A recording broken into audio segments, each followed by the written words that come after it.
KVS NBS की series में एक और वीडियो। आज है इंग्लिश लैंग्वेज का वीडियो और ये क्वेश्चन ऐसे क्वेश्चन है जो पीछे के एग्जाम में आ चुके हैं। तो चलिए इनको देखते हैं और इनसे रिलेटेड कुछ चीजों को समझते हैं। जैसे पहला क्वेश्चन है, identify the part of speech of underline word in the following sentences.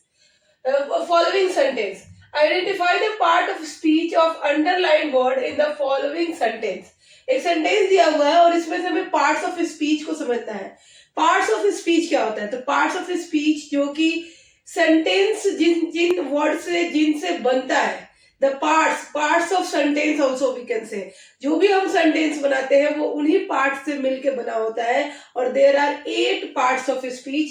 ये 8 पार्ट्स ऑफ स्पीच होते हैं। कौन कौन से होते हैं? तो noun, pronoun, adjective, verb, adverb, preposition, conjunction and interjection. तो ये सारे होते हैं 8, टोटल 8 होते हैं पार्ट्स ऑफ स्पीच। तो यहाँ पे कुछ दिए हुए हैं और इनमें से हमें बताना है कि अंडरलाइन वर्ड जो है वो क्या है।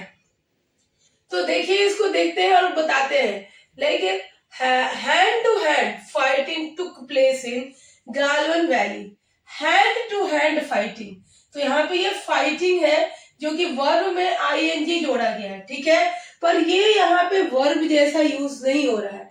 हैंड टू हैंड फाइटिंग, यहाँ पे ये ऑप्शन में दिया हुआ है कि क्या हो सकता है। ये नाउन हो सकता है, प्रोनाउन हो सकता है, एडजेक्टिव हो सकता है, एडवर्ब हो सकता है, क्या हो सकता है? तो इसमें जो सही ऑप्शन होगा वो होगा नाउन, क्योंकि यहाँ पे जो फाइटिंग है वो एक नाउन की तरह काम कर रहा है। जब कोई वर्ब हम लेते हैं, किसी भी वर्ब में के बेस फॉर्म में आईएनजी लगाते हैं और वो क्या करता है? नाउन की तरह काम करता है। अगर वो नाउन हो जाता है, वो सब्जेक्ट हो जाता है किसी भी सेंटेंस के अंदर, तो ऐसे वर्ब को हम क्या कहते हैं? जीरंड कहते हैं। क्या कहते हैं? जीरंड कहते हैं, ठीक है। तो इसको हम जीरंड कहते हैं। जैसे कि अगर हम बोले तो हम बोल सकते हैं एग्जाम्पल में फिर से कि swimming is good for health.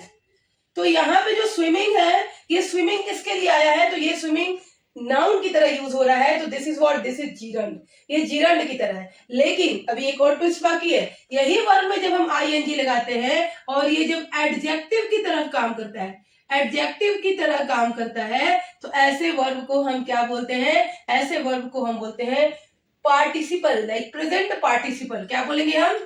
Present participle इसको बोलते हैं। कब बोलेंगे ये? जब ये एडजेक्टिव की तरह काम करेगा। और ये एडजेक्टिव की तरह कब काम करेगा?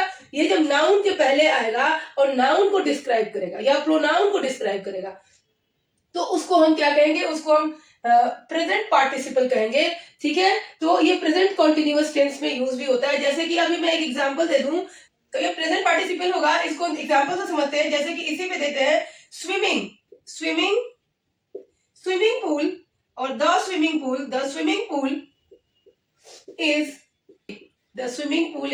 डर्टी। तो यहाँ पे जो स्विमिंग यूज हुआ, ये किसकी तरह यूज हुआ? ये एडजेक्टिव की तरह यूज हुआ। तो इसको हम क्या कहेंगे? इसको कहेंगे प्रेजेंट पार्टिसिपल। जबकि स्विम एक वर्ब है और वर्ब में क्या हमने ऐड किया? आईएनजी। तो जब हम वर्ब में आईएनजी ऐड करेंगे और वो नाउन की तरह काम करेगा तो वो जीरंड कहलाएगा। और जब वर्ब में आईएनजी ऐड करेंगे और वो किसकी तरह काम करेगा? एडजेक्टिव की तरह काम करेगा, तो उसको हम क्या कहेंगे? प्रेजेंट पार्टिसिपल कहेंगे। तो एक और क्वेश्चन हमारे पास है, ये है फिल इन द ब्लैंक्स हमें करना है। यहाँ पे ऑप्शंस दिए हुए हैं। कोविड-19 has again dash in China. तो यहाँ पे कुछ फ्रेजेस दिए हुए हैं और इनका मीनिंग, फ्रेजल वर्ब इसको कहते हैं, मीनिंग कौन सा यहाँ पे सूट करेगा वो देखना है। तो चलिए एक एक करके पहले इसको समझते हैं और फिर हम पता लगाते हैं कि क्या इसमें होगा। जैसे अगर हम शुरू करें ब्रोकन ऑफ, तो इसको ब्रोकन ऑफ मतलब कि सेपरेट होना। ब्रोकन ऑफ मतलब कि किसी चीज को फोर्सफुली सेपरेट करना या तोड़ना।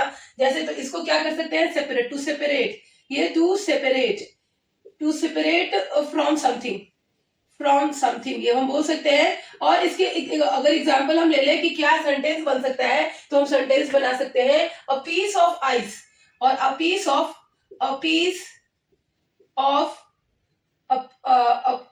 Of ice cream has broken off. A piece of ice cream has broken off. तो ये क्या हो गया, ये ब्रेकअप, लाइक टूटना एक तरह से बोल सकते हैं। उसी तरह से अगर ब्रोकन विथ की बात करें तो ब्रोकन विथ का मतलब भी होता है to end something, to end, yes end, like ये हम किसी रिलेशनशिप के लिए कह सकते हैं, किसी एसोसिएशन से जब हमारा कनेक्शन खत्म होता है उसके लिए कर सकते हैं यूज। तो जैसे कि he has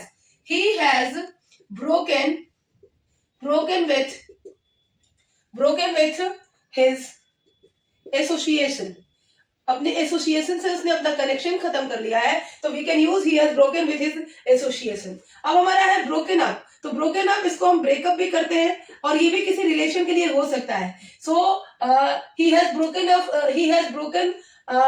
up with his friend, we can write here he has broken up with his friend, okay. So he has broken up with his friend, यहाँ पे भी इसको क्या है, तोड़ना, रिलेशन तोड़ना, किसी चीज को से अलग होना, ये दिखाता है। पर जो हमारा ब्रोकन आउट है तो इसको हम ब्रेक आउट भी कर सकते हैं, ब्रेक आउट। और ब्रेक आउट का मतलब क्या होता है, सडनली स्टार्ट करना, सडन स्टार्ट, ये सडन स्टार्ट होता है, कोई भी चीज सडनली जब स्टार्ट होता है, जैसे वॉर काइंड ऑफ सिचुएशन। तो जैसे हम बोल सकते हैं कि world war first broke out in 1914, हम यूज कर सकते हैं। तो उसी तरह से क्या यूज करते हैं, the world war first broke out in 1914, किसी चीज का सडनली स्टार्ट होना, उसको हम क्या कहते हैं, ब्रेक आउट कहते हैं। तो यहाँ पे कोविड-19 हैज अगेन ब्रोकन आउट, यहाँ पे क्या हो जाएगा हमारा, ब्रोकन आउट इन चाइना। तो this option number A is absolutely correct. और इस तरह के जो फ्रेज होते हैं इनको फ्रेजल वर्ब कहते हैं। तो इनका जो ये दिखता है उस तरह का मीनिंग नहीं होता, थोड़ा डिफरेंट मीनिंग हो जाता है। तो इससे एक और क्वेश्चन आ गया और इसमें भी वही है, यहाँ पे फिलिंग द ब्लैंक्स करना है और हमारे पास कुछ ऑप्शन है, जैसे I promise to dash you when I visit Delhi, I promise to dash you when I visit Delhi. तो यहाँ पे डैश की जगह पे क्या होगा, option A call up, option B call at, option C call on और ऑप्शन डी कॉल फॉर है। तो ये भी फ्रेजल वर्ब है और इनका भी मीनिंग हमें समझना होगा। एक्चुअल में जो ये दिख रहे हैं वो इनका मीनिंग नहीं होता है। जैसे कि कॉल अप, अगर हम बात करते हैं कॉल अप की, कॉल अप, तो कॉल अप मतलब टू समन होता है। क्या होता है ये, टू समन। ऑर्डर देके किसी को बुलाना जब होता है ना, उसको हम कॉल ऑन करते हैं, कॉल अप करते हैं। जब किसी को ऑर्डर देके बुलाना तो उसको कॉल अप कहते हैं। लेकिन he has called up, like हम लोग बोल सकते हैं कि और ही इज, और he has called up, so he has to go। मान लीजिए कोई है, कोई नौकरी पे है, कोई छुट्टी पे आया है, कोई आर्मी में है या जो भी है, अगर उसको बुलाया जाता है उसके ऑर्गेनाइजेशन की तरफ से, so he has called up, okay, so he has to go, और he is called up and he has to go, हम इस तरह से यूज कर सकते हैं। तो कॉल अप का मतलब होता है किसी को बुलाना, उसको क्या करना, बुलाना, समन करना। उसी तरह से कॉल एट, तो कॉल एट का मतलब होता है to stop for very short time, to stop for very short time, call at. Like we can say, यहाँ पे इसका अगर सेंटेंस बनाए, the train will call eight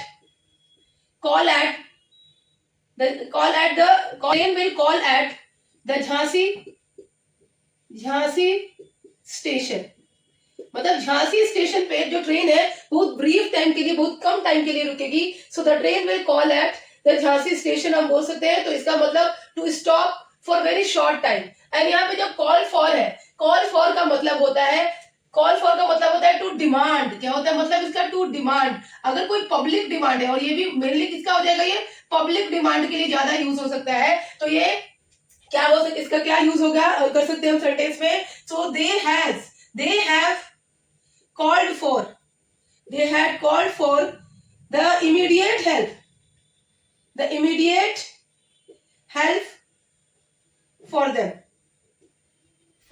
okay, so they had called for the immediate help for them। तो ये क्या, किसी को अगर इमरजेंसी में किसी चीज की जरूरत है और उसने डिमांड किया, जैसे फ्लड एरिया में लोग फंसे हुए हैं, तो they demand for what, they demand for help. So we can use they called for the help, they called for the help, or the hospital called for the medicine from the government। इस तरह से हम use कर सकते हैं। अब हमारा बचा कॉल ऑन। तो कॉल ऑन का मतलब होता है टू विजिट समवन। अब यहाँ पे समवन, किसी के घर जाना, विजिट करना, उसका मतलब होता है कॉल ऑन। तो यहाँ पे जो हमारा ऑप्शन है, I promise I promise to call on you, मैं तुम्हारे घर आऊंगी, मतलब आने का प्रॉमिस करती हूँ। व्हेन आई विजिट दिल्ली, जब मैं दिल्ली आऊंगी तो तुम्हारे घर भी आऊंगी, तो या आऊंगा, तो ये कॉल ऑन हो गया। I promise to call on you when I visit Delhi. तो इस हिसाब से हमारा ऑप्शन सी जो होगा बिल्कुल करेक्ट होगा। तो इस तरह से जो फ्रेजल वर्ब होते हैं उनके मीनिंग जो होते हैं वो थोड़े छुपे हुए होते हैं। तो आगे अभी हम और भी डिस्कस करेंगे। चलो हमारे पास ये दो क्वेश्चन है, चलिए इनको देखते हैं। क्वेश्चन नंबर 4 है, identify the part of the sentence given below that has an error in it. तो यहाँ पे एक सेंटेंस दिया है और इसका ये ऑप्शन भी है कि किस पार्ट में एरर है। तो क्या सेंटेंस है वो हमें देखना है। Has either of you saw my book, has either of you saw my book. तो इसमें एरर कहाँ है ये हमें पहचानना है। पार्ट ए में है, बी में है, सी में है या डी में है। तो हम देख सकते हैं ये सब्जेक्ट वर्ब एग्रीमेंट हम बोल सकते हैं कि उससे है, या फिर जिनको टेंस की जानकारी है। तो यहाँ पे क्या यूज किया गया है, यहाँ पे हैज यूज किया गया है। और ये हैज हमारा क्या है, यहाँ पे ऑक्सिलरी वर्ब है। यस, तो ऑक्सिलरी वर्ब के हिसाब से यहाँ पे मेन वर्ब होना चाहिए। तो क्या है यहाँ पे मेन वर्ब, यहाँ पे दिखा रहा है सॉ, एंड सॉ इसके हिसाब से क्या है, रॉन्ग है। जब भी हम हैव या हैव का यूज करते हैं तो हमारा वर्ब का थर्ड फॉर्म यूज होना चाहिए और वो होगा सीन। तो क्या हो जाएगा sentence, has either of you seen my book. Yes, has either of you seen my book, this will be the correct sentence. So seen will be correct. तो उस हिसाब से हमारा ऑप्शन सी जो है वो गलत है, तो ऑप्शन सी यहाँ पे करेक्ट आंसर होगा। ठीक है, अब दूसरा क्वेश्चन हमारे पास है कि at the time phone wrong she dash the table. At the time phone wrong, जब फोन बजा, शी डैश द टेबल, वो क्या कर रही थी, अब ये देखना है। मीन्स जब फोन बजा तो वो कुछ कर रही थी। उस हिसाब से हैज बीन लाइंग, नो ये गलत हो जाएगा क्योंकि इसमें काम खत्म हो गया। नहीं, यहाँ पे क्या होगा, वॉज लाइंग, और यहाँ पे हैज लेड और हैड बीन लेड। तो इस हिसाब से जो हमारा करेक्ट ऑप्शन होगा वो होगा was lying. Okay, so at the time phone wrong she was lying the table. Okay, at the time phone wrong she was lying the table. तो हमारा ऑप्शन बी क्या होगा, बिल्कुल करेक्ट होगा। तो नेक्स्ट क्वेश्चन है, she is writing a letter. ये एक सेंटेंस दिया हुआ है, इसमें करना क्या है, choose the option in which voice has been correctly change. ये जो भी वॉइस दिया है उसको करेक्टली चेंज किया गया इनटू पैसिव वॉइस, मतलब ये एक्टिव वॉइस में दिया हुआ है, इसको पैसिव वॉइस में चेंज करना है। तो यहाँ हमारे पास ऑप्शन है, पहले तो सेंटेंस क्या है, she is writing a letter. Okay, और ऑप्शन में दिया है a letter was being written by her, a letter has been written by her, a letter was written by her and a letter is being written by her. इसमें से कौन सा हमारा option correct है। तो सबसे पहले हमें देखना होगा कि जो हमारा सेंटेंस है she is writing a letter, ये किस टेंस में है। तो ये हमारा है प्रेजेंट कॉन्टिन्यूअस टेंस में। किसमें है, प्रेजेंट कॉन्टिन्यूअस टेंस में। प्रेजेंट कॉन्टिन्यूअस टेंस में है। तो अब हमें देखना है कि प्रेजेंट कॉन्टिन्यूअस टेंस का रूल कहाँ पे लगाए। तो जो प्रेजेंट कंटिन्यूअस टेंस का रूल होता है उसके अनुसार पहले हमारा ऑब्जेक्ट होता है। यस, ऑब्जेक्ट होगा, एंड प्लस इज होगा, या फिर एम होगा, या फिर आर होगा। ओके, एंड प्लस बीइंग होगा, बीइंग, एंड प्लस वर्ब का जो होगा, वर्ब का थर्ड फॉर्म होगा।